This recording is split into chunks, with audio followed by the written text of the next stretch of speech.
પ્રણામ. આપ સૌનું સ્વાગત છે અમારી ચેનલમાં. ગુજરાતી ફળાદેશ ફેબ્રુઆરી 2015 વૃષભ રાશિવાળા જાતકો માટે ગ્રહોની શું ચાલે છે જોઈએ.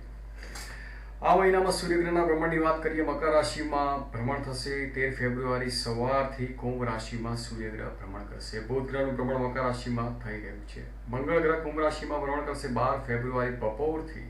મીન રાશિમાં મંગળ ગ્રહ ભ્રમણ કરશે અને શુક્ર ગ્રહ કુંભ રાશિમાં ભ્રમણ કરી રહ્યા છે. 15 ફેબ્રુઆરી રાત્રિ બાદ મીન રાશિમાં ભ્રમણ કરશે. ગ્રહોની શું અસર રહેશે જોઈએ. વૃષભ રાશિ, તમારી ચંદ્ર રાશિથી સર્વપ્રથમ વાત કરીએ શુક્ર ગ્રહની. કુંભ રાશિમાં ભ્રમણ કરી રહ્યા છે. તમારા કાર્યક્ષેત્રથી લાભ પ્રાપ્ત કરાવનાર રહેશે.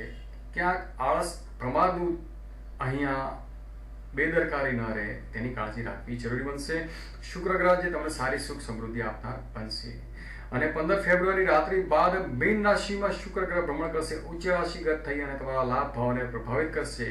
ક્યાંક ક્યાંક તમને નાનો મોટો લાભ પ્રાપ્ત કરાવી આપનાર આ શુક્ર ગ્રહનું ભ્રમણ રહેશે. શુક્ર ગ્રહની દ્રષ્ટિ ખાસ કરીને પ્રેમ સંબંધો માટે અહીંયા લાભદાયક પુરવાર રહેશે. વિદ્યાર્થી મિત્રો માટે આ સમય એન્જોય કરવાવાળો રહેશે. સૂર્યગ્રહ જે મકર રાશિમાં ભ્રમણ કરી રહ્યા છે તમારા ભાગ્ય ભાવને પ્રભાવિત કરશે. માન પ્રતિષ્ઠા સન્માનમાં અભિવૃદ્ધિ થશે. સામાજિક ક્ષેત્રે તમે સારા કાર્ય કરી શકશો.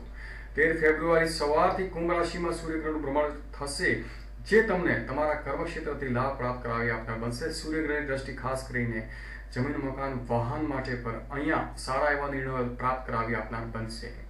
બુધ ગ્રહ જે મકર રાશિમાં ભ્રમણ કરી રહ્યા છે તમને ભાગ્ય થકી સારો લાભ પ્રાપ્ત થશે. તમારું ભાગ્યને બળ પ્રદાન થશે અને અહીંયા 80% ભાગ્ય તમને સહકાર કરવા વાળું રહેશે. મંગળ ગ્રહના ભ્રમણની વાત કરીએ જે કુંભ રાશિમાં ભ્રમણ કરી રહ્યા છે તમારી ચંદ્ર રાશિથી કર્મક્ષેત્રથી પાસ થશે જે તમને સારો લાભ પ્રાપ્ત કરવાના બનશે. 15 ફેબ્રુઆરી રાત્રિ બાદ મીન રાશિમાં મંગળ ગ્રહ ભ્રમણ કરશે જે તમને સારો લાભ પ્રાપ્ત કરવાના બનશે. સબસ્ક્રાઇબ કરો અમારી channel. Thanks for watching our channel. ધન્યવાદ.